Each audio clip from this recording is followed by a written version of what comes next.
What a view! This is incredible. An Ontario County nonprofit. Overlook Horizon high-altitude balloons. 3, 2, 1, launch. Hey guys, Tori here from Overlook Horizon. Good morning, everybody. It is Monday, September 28th, 2020. At 9:55 in the morning Eastern Daylight Time. In case you're watching the replay here, I will put timestamps in the description below so you can skip ahead and check out all the different parts of our live broadcast today. So welcome here. It's been a while. I feel like it's been a while since we've been live. When was the last time we were live? I don't know. I feel like I'm maybe made a little out of practice. We'll see. Maybe we'll get another deorbitate moment. Maybe some side carrots. Maybe, who knows? It's always exciting when you're here. If you don't know what deorbitate is, you know what side carrots are, and space lobster, and I don't know, every other meme I've created while doing these lives, you got to jump in and join us on Discord. I'm sure our Discord members can explain it for you. I'm sure some people will probably explain it in chat as well. But welcome here. We're here to launch a Starlink launch again here today. We've done a bunch of these, and now I say we like I'm actually involved in this. I'm not actually involved. I'm here for your entertainment purposes so you can watch me geek out. We geek out together. You feel like we're all part of the whole space lobster nation here. It's fun for this stuff. Anyway, SpaceX is launching a set of Starlink satellites again this morning. Another set of 60 Starlink satellites heading into low Earth here we go. We're off to it. Low Earth orbit.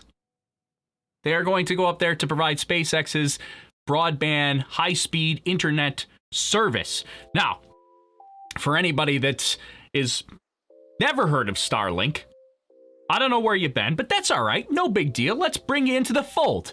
Starlink here is what SpaceX is going to provide broadband high-speed internet service in low Earth orbit. The difference is we have satellite internet service providers right now, but they're in geostationary orbit.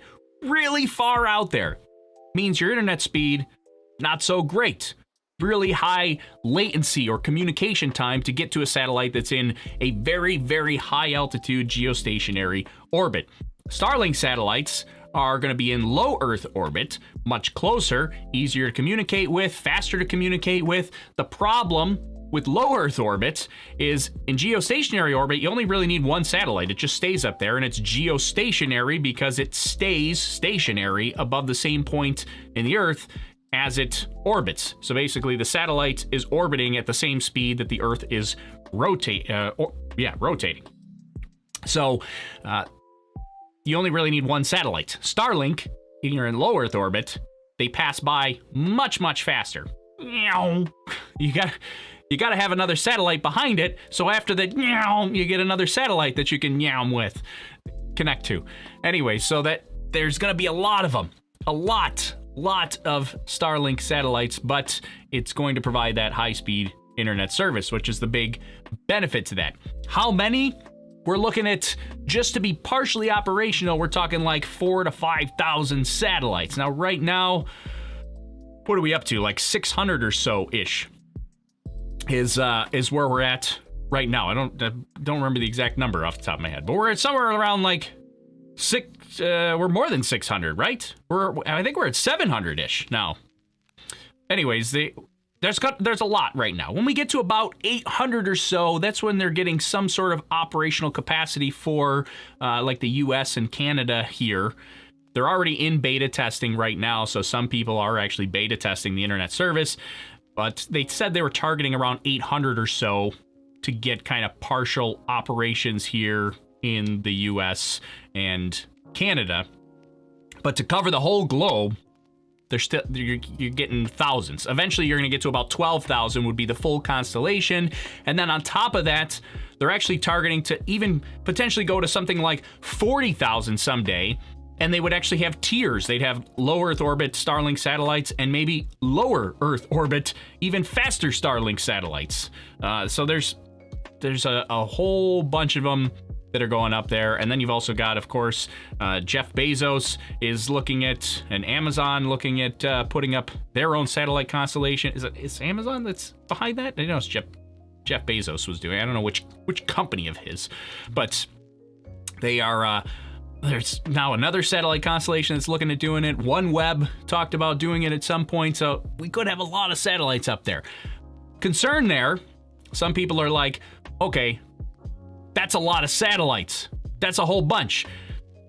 It's not too bad. I mean, first of all, space is huge.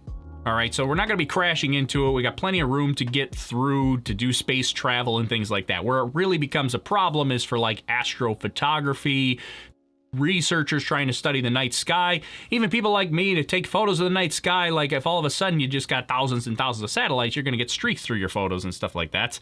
That could be a problem. So what SpaceX is doing is they are putting visors on all their Starlink satellites to try to reduce the reflectivity so that the sun doesn't reflect off the satellites and shine back down here, so you get that big streak, or so they're super bright. And this launch, all of the satellites have that visor on them, and they have for the last couple of launches. So they're trying to be good spacefaring citizens to not ruin the night sky. But we're going to see how that works as it goes on and on. Anyways, all right, let's get to some of the chat. I see the chat going crazy. I do want to mention I saw that GVA Morning Show. Hey, thanks for the super chat. Really appreciate that. So right off the bat, it's been a while, right? Will we see you live tonight for Delta? I probably won't cover the Delta launch tonight, but we will be live again tomorrow for SpaceX's GPS 3 mission. And I do see Sebi said that Nightbot is not working. I actually saw that right before I went live, and I think it should be working now. I just turned it back on.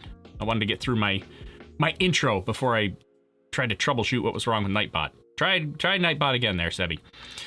So our moderators checking out Nightbot, who's our automated moderator, provides links to cool things in the YouTube chat and things like that. David S. jumped in the ground control as a new member of the channel. Thanks, David.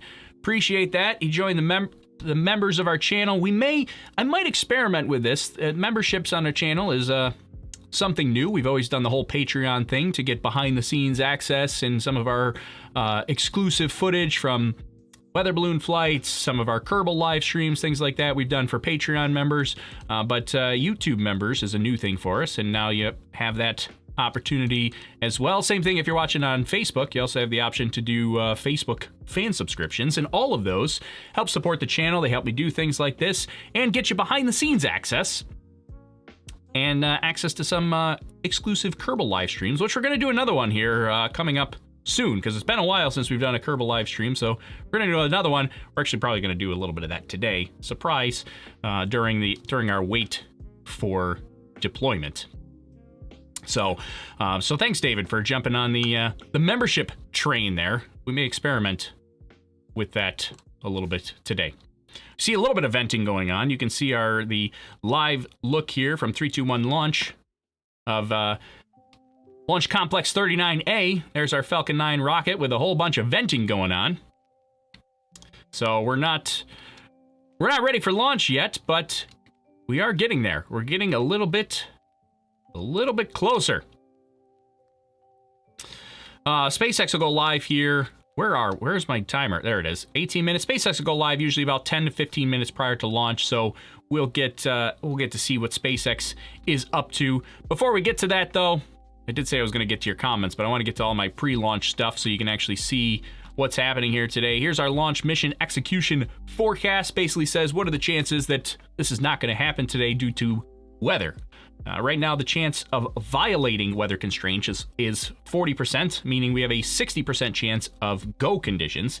Now, all of this does not consider upper level winds, so this is just ground level winds here right now. So 40% chance of violating, 60% chance of go, which is okay. It's not great. I mean, you can clearly see in the 321 launch video here, the live view of the pad. It's a bit cloudy, but thin, wispy clouds, not too bad. The big, thick anvil clouds, we can't really launch through those, but a thin layer of clouds is not bad. Not bad. I see a couple people little confused on when launch is happening here.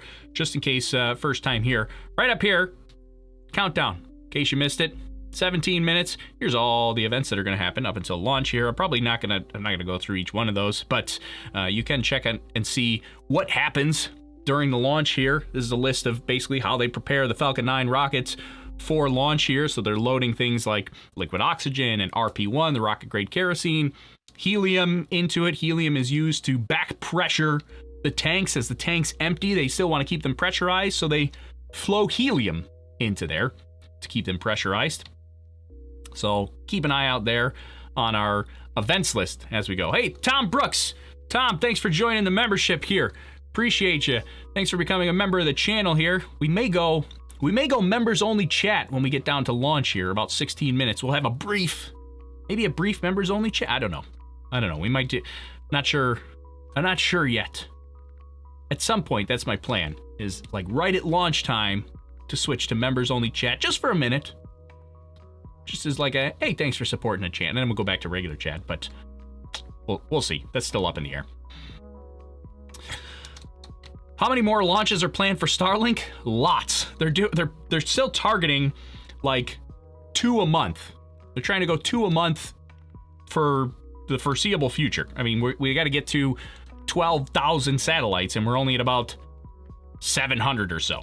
So we're still a ways away from that. All right, let's get back to, that's not the one I want. We want to go back to weather here to get an idea of weather.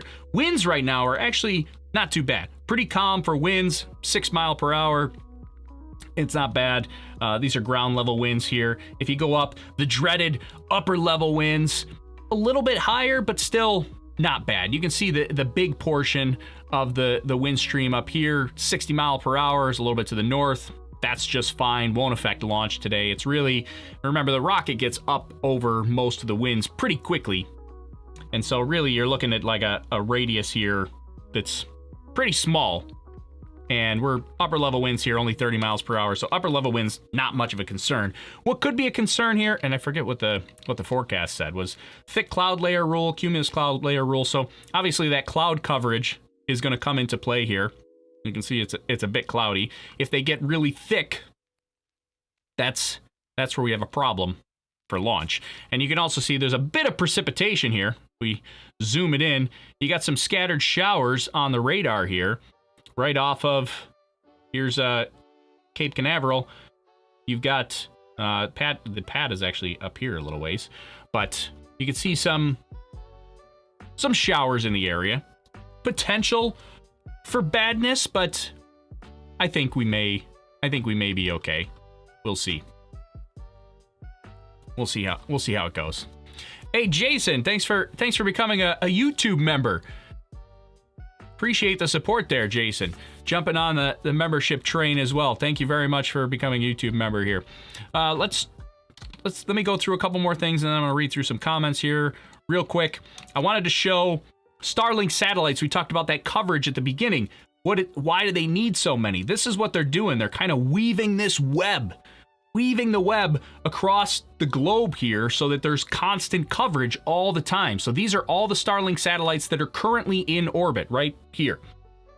So I keep pointing my monitors over here, but I have to remember to point here for you guys. So you can see here on the map, this is really unintuitive for me because I have to look at the monitor over here.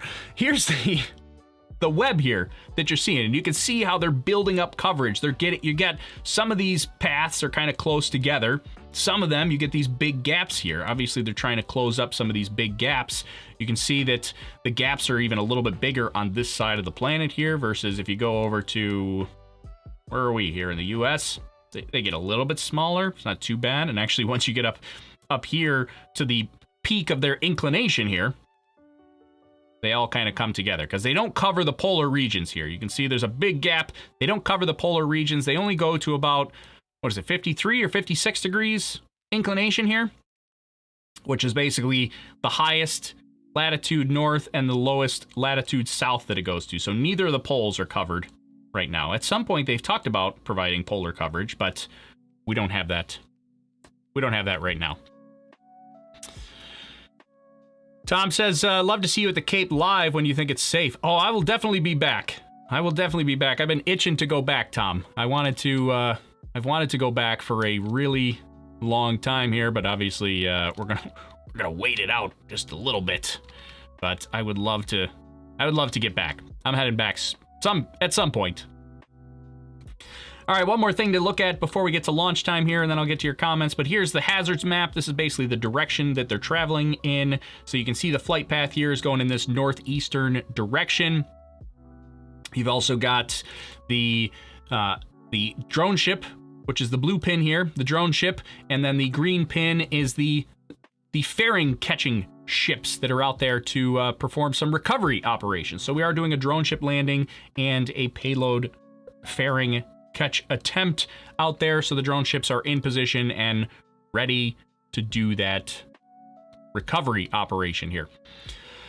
All right. I think we got through them all. Let me make sure. SpaceX is live already, but they haven't started talking yet, so we'll wait just a minute.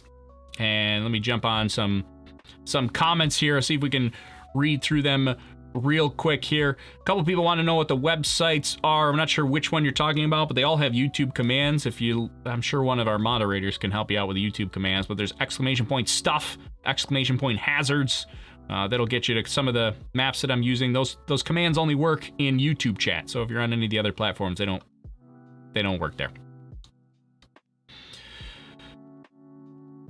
Let's see. I wonder how large the workforce is for building all these. I know, right? It's there's a lot of people. SpaceX is ramping things up. Plus, we got the whole Starship bit. We'll talk about that in between launch and deployment. We got a long time between launch and deployment. We'll maybe get some Kerbal, talk about some Starship a little bit later. So stick around for that as well. Let's see what else we have. Just the most entertaining launch coverage. Thanks, Tom. Appreciate that. It's from our new member, Tom. Appreciate it. Do you know anything? I don't know. I question that every day. I question it every day, whether I actually know anything. But I appreciate you pointing it out.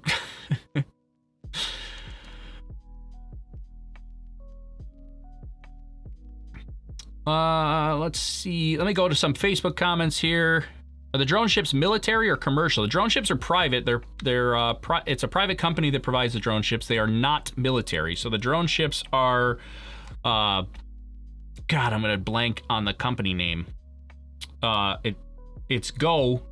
It's Go is the acronym, but Guidus Offshore. Guidus Offshore is the name of the company that runs those. They stand for Go. I think they run the drone ships too. Actually, now that I think about it, I don't know who runs the drone ships. But Go runs the support ships. It'd be like Go Searcher, Go Navigator. Who runs the drone ships? Is it Guidus that runs those?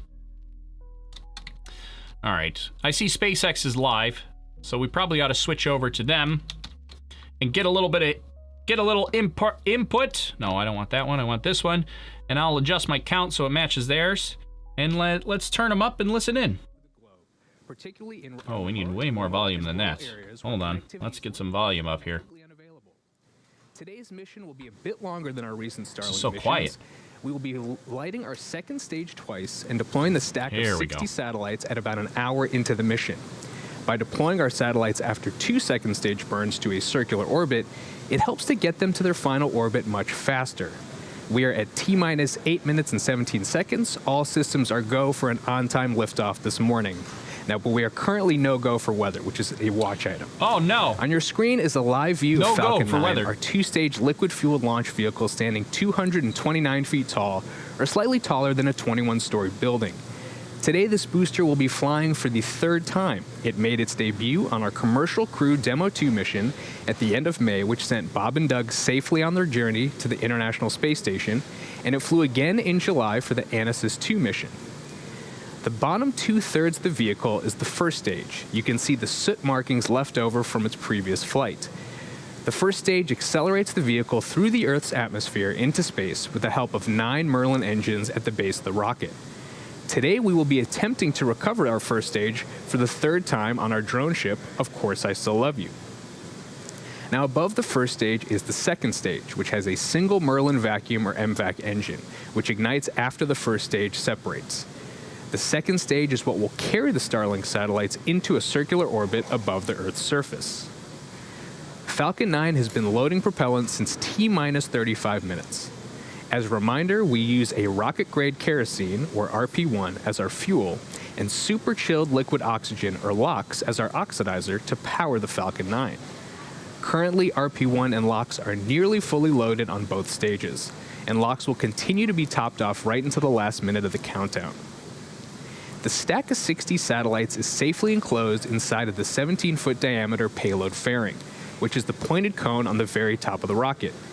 This protects the satellites from aerothermal heating, aerodynamic loads, and contamination during ascent.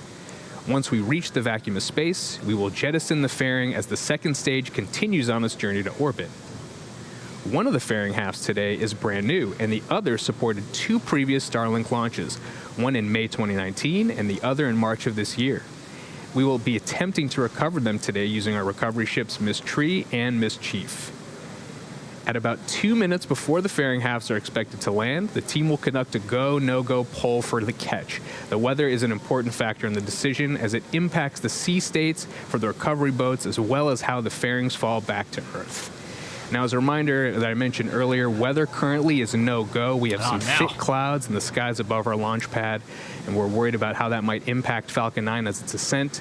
So with that, the vehicle, satellites, and range are all looking good for an on-time launch, minus the weather. That's going to be a watch item right up to the last minute. Now, as many of you watching may know, SpaceX was founded under the belief that a future where humanity is out exploring the stars is fundamentally more exciting than one where we are not. From rocket reusability to developing interplanetary transportation systems, our teams get to work on programs with the potential to impact both our lives on Earth and beyond the stars. And Starlink is no exception. As I mentioned earlier, today's mission marks our 13th Starlink mission. By design, these satellites will be able to service areas where internet connectivity has been unreliable, too expensive, or completely unavailable.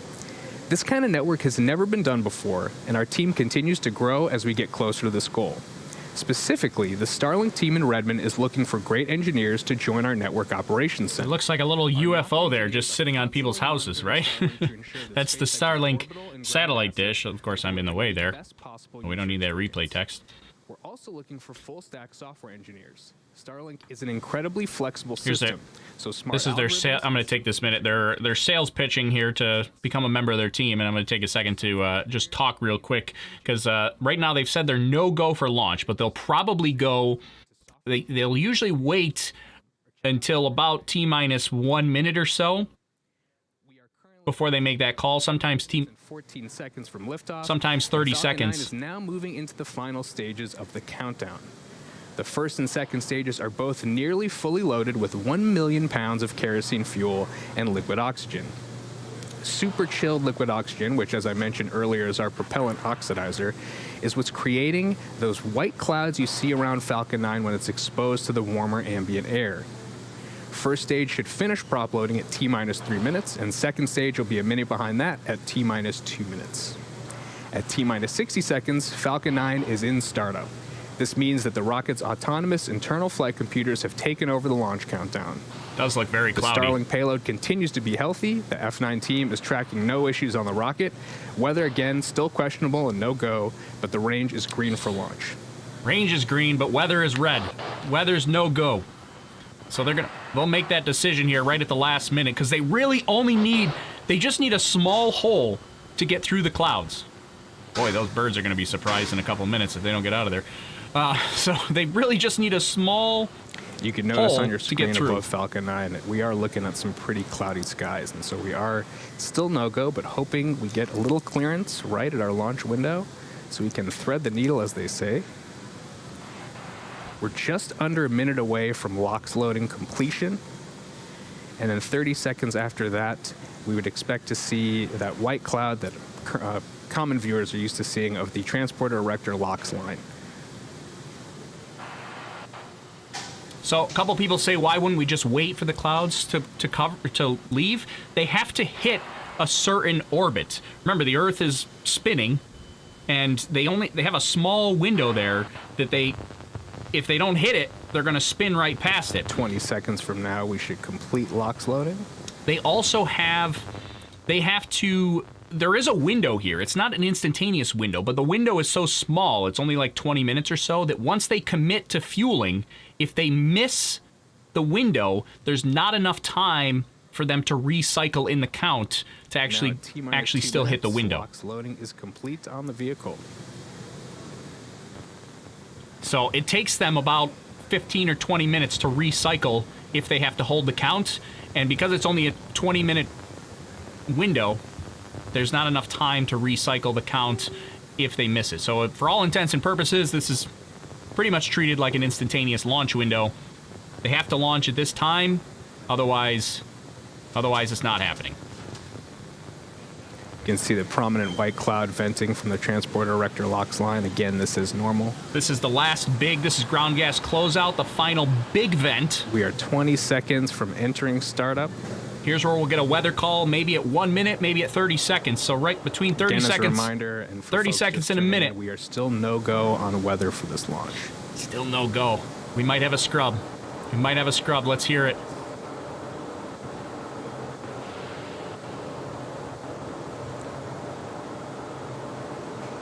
We're going to keep counting down until the last possible moment, and if the weather is not clear, we will call it.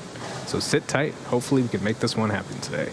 So usually about 30 seconds is when... First stage and second stage are pressurizing for launch. About 10 seconds we'll find... Hold. This is a Starlink L12 scrub due to weather violations. Scrubbed! And we just heard the hold on the nets. Unfortunately, it looks like due to weather violations, we're going to have to scrub today. But again, the most important thing is reducing as much risk on the mission as possible, and with that comes waiting for a window of good weather. Oh, man. All Thanks that excitement. again, folks, for tuning in. We currently don't have a backup launch scheduled yet. We do have the GPS launch scheduled for tomorrow. But as soon as we know that information, we'll share it on our socials. So please keep checking for the next Starlink launch opportunity. Thanks again, and everyone have a great day. All right, so let's talk about this for just a minute here. So obviously launch is scrubbed today. It's not happening. We were so close. Got up to 30 seconds. We'll do it another day. We don't have a backup yet because of GPS. We've got the ULA launch tonight. We've got GPS 3 tomorrow, so this will get pushed downrange a couple more days or something like that, and we'll see what happens. But let's talk about why they scrubbed here, because a lot of confusion about that. So you don't want to launch through clouds. You can run into all kinds of issues with humidity and turbulence and wind shear, and even things like if there's electric in the atmosphere, electricity in the atmosphere, you can get rocket-induced lightning and things like that. So they have a rule for pretty much all rockets. You also there's one thing that a lot of people don't consider too, is they also want to try to keep an eye on the rocket itself for range safety. And they have like thermal cameras and things like that they can keep an eye on the rocket, even if it's passing through small clouds or stuff like that. But if you get through big clouds, a lot of these factors start to come into play, like range safety. You can't keep eyes on the rocket, see what's happening. You've got to make sure that wind shear is not an issue, and lightning is not an issue, and all kinds of stuff like that. So one of the rules for launching is not launching through thick cumulus clouds. And they can't wait for those clouds to pass, because as I mentioned, they have a launch window. In order to get these Starlink satellites into the orbit here that they're trying to hit, like all these satellites have to hit a particular orbit, otherwise the web doesn't work. So they're trying to weave this web here, and it's very precise. And they only have so much fuel on board, and they also want to save a lot of the spacecraft itself also has fuel systems on board as well, so it can do on-orbit maneuvering. But if you waste all that fuel to try to correct your orbit after launch, then you got no fuel left for on-orbit maneuvering. So they have they really just have a small window that's about 20 minutes or so to launch the rocket. So they generally pick a time, and then at about 45 minutes, prior to launch. It's actually like 38 minutes prior to launch, right before we go live. It's actually one of the reasons why I wait until about 30 minutes to go live, because at T-minus 38 minutes, they make a decision whether to start fueling or not. Once they make that decision, they are committed to launch at that time. For this particular satellite. Not for every launch, but for this particular type of launch, once they pick their launch time and they start fueling, they're committed. Because they don't have enough time. If they were like this, they're scrubbed. So the launch window for this, let me see, I forget exactly when the launch window ends, but I can tell you here in just a second. Maybe I can't, because I thought I had it here. But I think the launch window ends at like 10:28 or something like that. So it's only like 6 minutes after launch. There's not enough time for them to recycle the count. And that count, they need time to recycle the count, because the way the Falcon 9 works, as they're fueling the rocket, these are super chilled propellants, liquid oxygen and RP1 kerosene.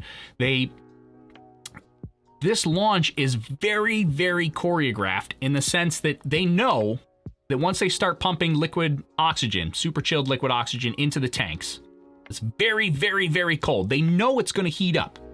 And a lot of that venting that you see is the liquid oxygen heating up and being vented off.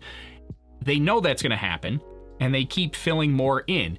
But eventually, all of it starts warming up and warming up. But they have the launch cadence timed out so perfectly that when they hit 0, they can launch, they can be at flight pressure with enough oxygen, and it's good to go. Eventually, you get to the point where that starts to warm up, and now you're not going to have the optimum amount of thrust for the vehicle. You're not going to have enough liquid oxygen in the vehicle to actually do your mission. So if they call a hold like this, really they have to start the whole thing over again. They have to drain the liquid oxygen and pump new chilled liquid oxygen in there so that they can hit that launch time. And in order to do all of that, there's a recycle period, and this launch window today is just not big enough to make that recycle period and still hit their orbit that they're trying to hit. So there we go. That's what the problem was today here.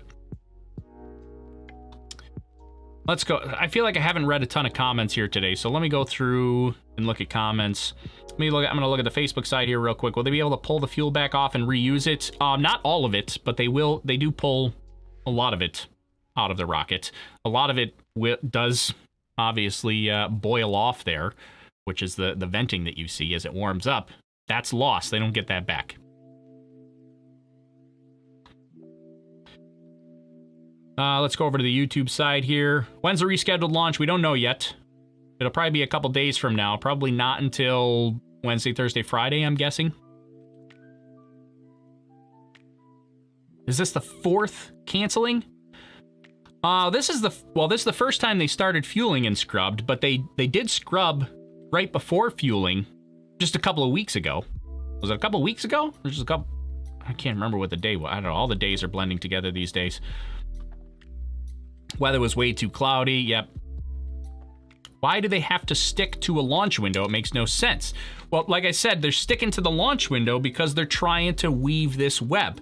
If they're trying to put this satellite into this group of satellites into this orbit here, like right in between these two lines, and this is where Cape Canaveral is right now, and they launch it at this launch time, great. If they wait, the Earth is going to spin. Cape Canaveral is going to be over here, and now they're going to be in this corridor. They're not going to be in this corridor anymore. So they have to hit that launch window so that they're in this orbit, or whatever they're targeting here. But they're trying to target a certain orbit.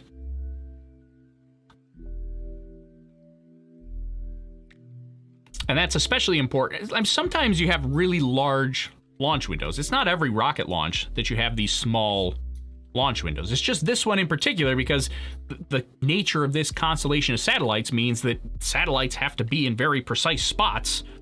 Otherwise, they're going to be all over the place, and now you got a mess. So they're trying to hit a very precise spot so they have very precise coverage.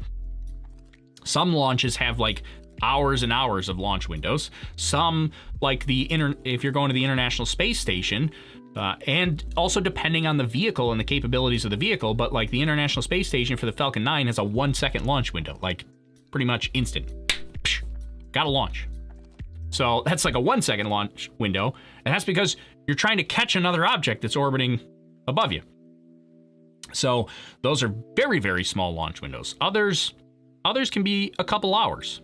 And like I said, it also depends on the vehicle and what they're using for fueling practices. I mean, Falcon 9, one of the reasons why Falcon 9 is so successful is because of their fueling procedures and the fact that they can get all of that super densified liquid oxygen in the vehicle and keep it cold enough to actually launch. Because the problem with liquid oxygen is, like I said, once it warms up, you're losing some of it, and it's not as dense. It's taking up more space.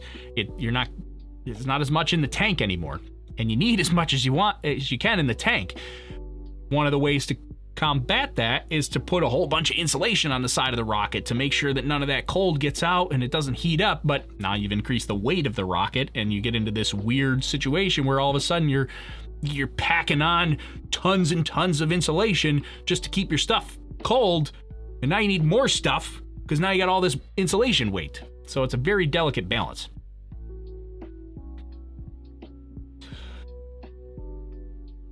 Why don't they use a Falcon Heavy and launch more each time? Falcon Heavy still has the same payload fairing. They've talked about using an extended payload fairing, but really Falcon Heavy is overkill, because Falcon Heavy provides more thrust to lift heavier objects, but it doesn't have more space in the payload fairing. So there's not any more. I mean, this payload fairing is packed to the gills with Starlink satellites. There's no more space in the payload fairing, so adding more rockets isn't going to help you.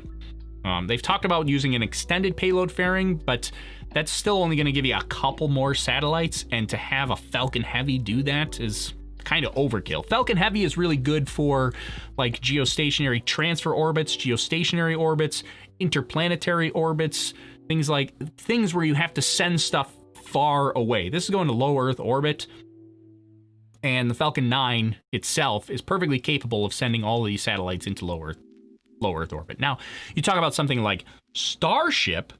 Starship could be beneficial to use and launch Starlink satellites, because Starship could launch something like 400 Starlink satellites in one launch, and the whole thing is reusable. So that could be a benefit, but Falcon Heavy, not really. It's it's expensive.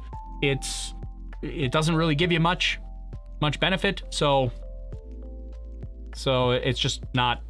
It's overkill. Not necessary. Doesn't give you what you want.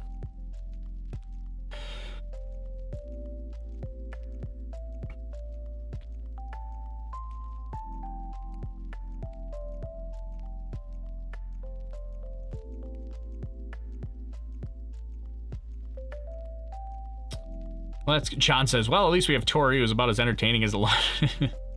You guys are just waiting for another side carrot moment or something. I know what you're really thinking. I know what's going on. I know what you're here for. All right, let's see. Go back through a couple more comments before we call it a day here.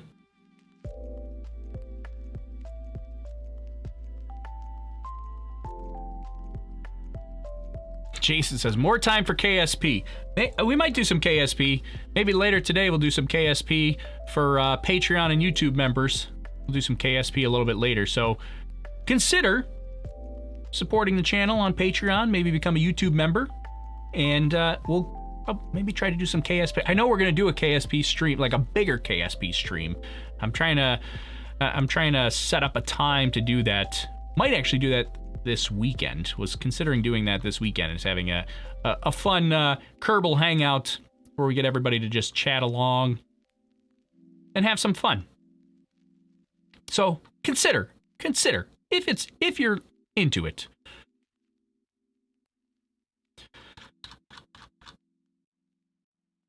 How many satellites to complete Starlink? So Starlink is going to...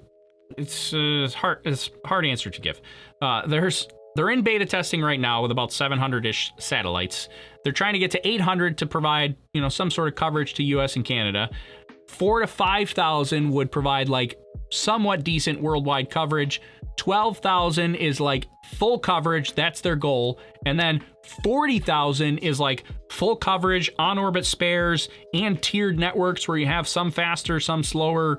Some you could have for like super high-speed applications that are much more expensive. So there's steps along the way. Right now we're at 700. The end game is 40,000. So there's a big range. That's what I'm saying. It's a range between there.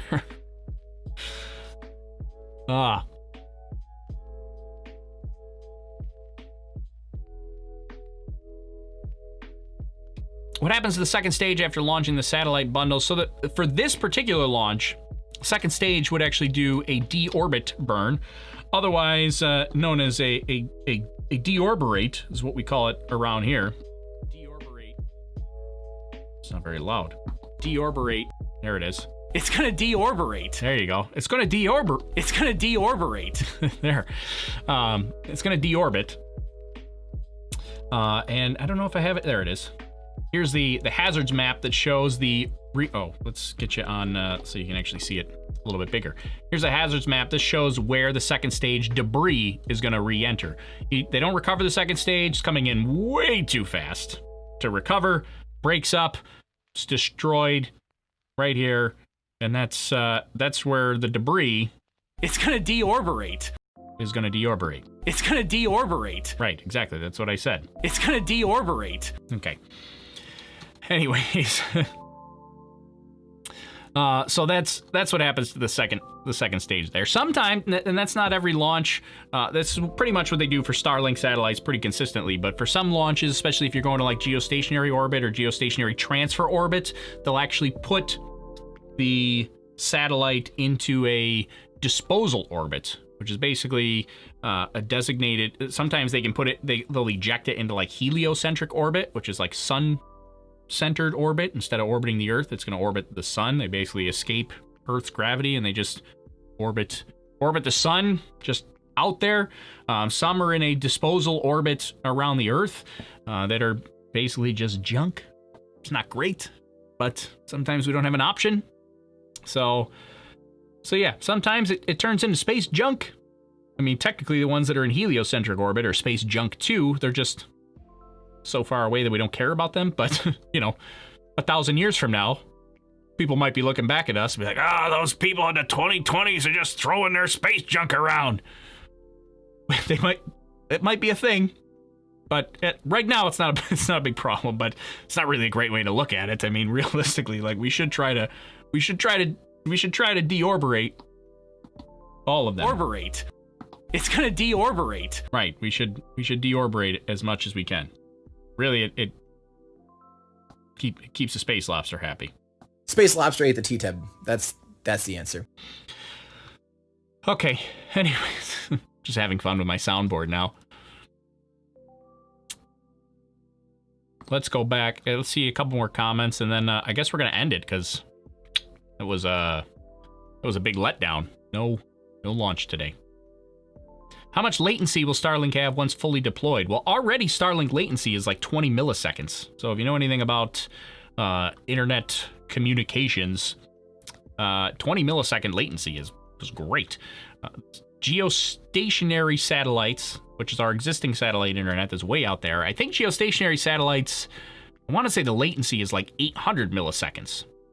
And these are like 20 to 30 milliseconds. So much, much faster. And bandwidth-wise, basically like the size of your pipe, how much data you can send at one time. So let me just... Basically, latency is a communication time for you to send a message to the satellite and have satellite send messages back. That's latency. It's how quickly you can send messages back and forth. Bandwidth, which is what a lot of people look at their internet speeds for, because they're talking about, that's really what a lot of people are concerned with is bandwidth. How much data can I send at one time. The bandwidth is basically the size of your pipe. If you think of your internet connection as like a water pipe, it's basically the size of your pipe. How much data can you send at one time? And that we generally measure in megabits per second or gigabits per second, not to be confused with megabytes per second or gigabytes per second. There's a difference. In case you're not tech savvy, megabytes and megabits are not the same thing. Stop calling your internet speed megabytes per second. It's not megabytes per second. It's megabits per second. Or if you're really lucky, maybe you got gigabits per second. That would be... I don't have that. But anyways, a megabyte is 8 times larger than a megabit. So a lot of people are thinking they're sending, 100 megabytes per second. You're not sending 100 megabytes per second. You're sending 100 megabits per second. Just 8 times less than that. So yeah, bytes, bits, it's confusing, but let me just get you up to speed. Huh? See what I did there? With the internet lingo. Okay. Let's see. Tom says time to end. The trolls are showing up. Yeah, we're about ready to wrap up here now. The moderators are probably pulling their hair out now. You're going to say that so many times that during an interview with SpaceX, you'll say it instead of deorbit. I know, I already catch myself. Jace is talking about the deorberates there. The deorberate. I already catch myself saying deorberate instead of deorbit. One of these days, I'm just going to fly by and say deorberate and just be like not joking. And there's going to be people watching the channel be like, this guy's an idiot. Did he just say deorberate? It's going to deorberate. Yeah, I said deorberate. That's right. You heard me right.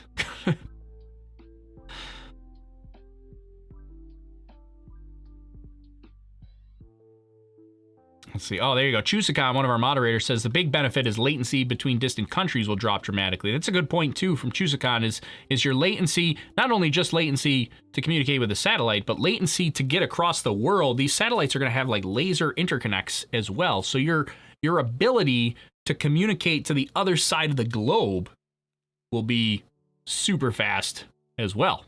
That's a good point.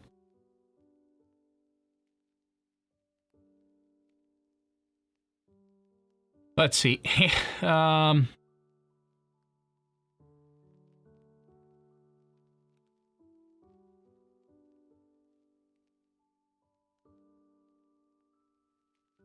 is the current launch for Starlink 12? Well, it was supposed to be 20 minutes ago, but we're scrubbed, and we don't know. So they're going to reschedule it. Likely, you're not going to see it until probably, I'm going to guess, like Thursday. That would be my guess. Maybe even Friday, even. But you're not gonna see it for a little while, because we got GPS 3 tomorrow. We got ULA's launch tonight, which has been pushed back, 1 or 2 or 10 times now. But they're gonna get it off at some point.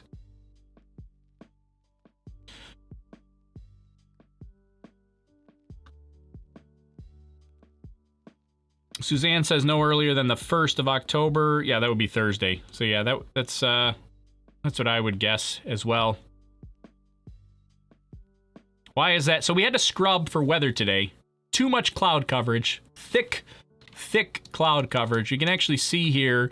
Here's the live look at the pad right now. No activity, but a lot of clouds in the area. Lots and lots of clouds in the area, so no good for launch today, unfortunately.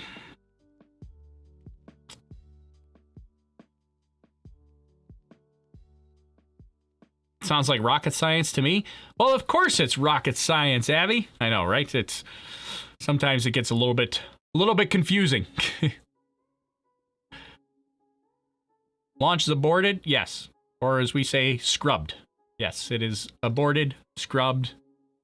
Generally, I don't know if this is the official terminology, but I'm going to tell you how I usually use the terminology. Usually an abort is like... An abort would be like an actual in-flight emergency, Or sometimes you get like a pad abort where like if you've got a crew capsule or something like that, they would abort and the crew cap. Basically, it's going to be some sort of anomaly with the actual vehicle itself is usually what an abort would be. This is generally referred to as a scrub, meaning we started the countdown and we had to stop the countdown and not launch at all because of some sort of problem. Today is weather. They also have you'll hear the term delayed or postponed or things like that. Usually they use that term when they haven't even started the countdown yet. So they would call it a delay or postpone. They wouldn't call this a delay. They call this a scrub because we actually started counting down. We got to about 37 seconds or so before they scrubbed it and they called a hold. So that's what we refer to as a scrub. Yeah, there you go. Jason says abort equals unexpected. Scrubbed equals expected. Yeah, scrubbed is basically like, it didn't meet our conditions. It's not happening. Abort is like, oh no, oh, we're getting out. We got a problem.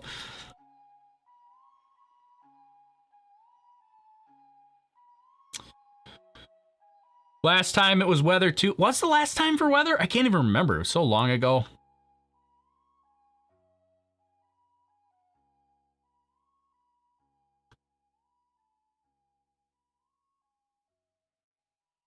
Well, I live stream Soyuz. No, I usually don't cover Soyuz. I don't really have anything against it. I just don't.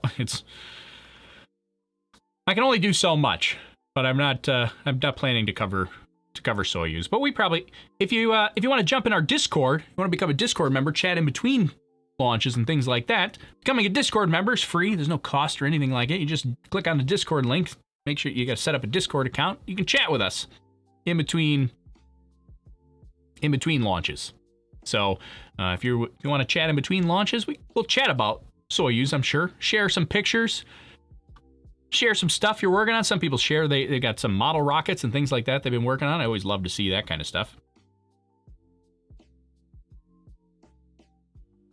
Jason says we need more donators so Tori can do this for a living. Well, not going to beg, but he's not wrong. We'd love to do this for a living. This is not my full-time job. I'm a software engineer. But I do have fun either way. Whether you become a Patreon or a YouTube member, that's awesome. But if you can't, if it's not in it for you, it's not a big deal. Hands Up says, thanks for the streams. Your enthusiasm makes my day. Well, thanks, Hands Up. Appreciate it. I do want to mention, I'm going to pick a fight with you, Hands Up, because he said that GIF is pronounced GIF. I disagree, and I will die on that mountain. I always love the debate about GIF versus GIF. I call it a GIF, and I'm sticking to it. I'm gonna die on that hill. But hands up. I know you're on the opposite team, but thanks for the super chat. Thanks for supporting the channel. Let's see.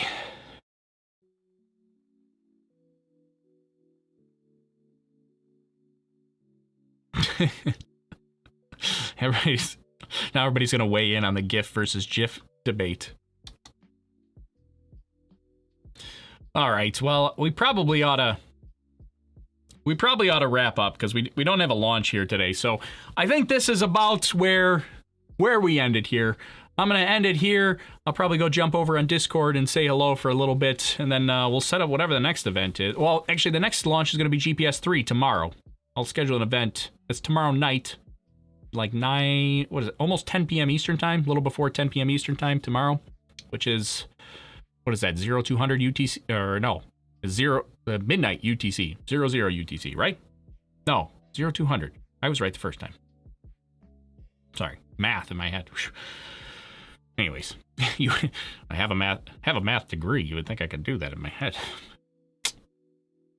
Anyways, so we'll do more tomorrow. I'll set up an event on the YouTube channel for tomorrow's launch, and then we'll set up Starlink for later this week, maybe, whenever they reschedule it to. I don't know. We'll see. But That's it. That's going to do it for me. Thanks, everybody, for joining in. Thanks for our Patreon members and our YouTube members for supporting the channel and helping things like this be possible, because it's not an inexpensive hobby here. You get microphones and cameras and lights and all that kind of stuff, and I put all the money back into it. I mean, I'm really not looking to get rich off this scheme, but I do like to bring the quality of the stream up. That's really what it's for. So thanks to them for supporting it, and we'll probably do a Kerbal live stream here coming up in a couple days for Patreon and YouTube members as well. So that's going to do it for me. I will see you guys hopefully tomorrow night for the GPS 3 mission. And that's it. We said it all. Probably said too much. All right, guys. My name's Tori. This is Overlook Horizon, and I will see you next time. Thanks, everybody. Have a good day. Goodbye.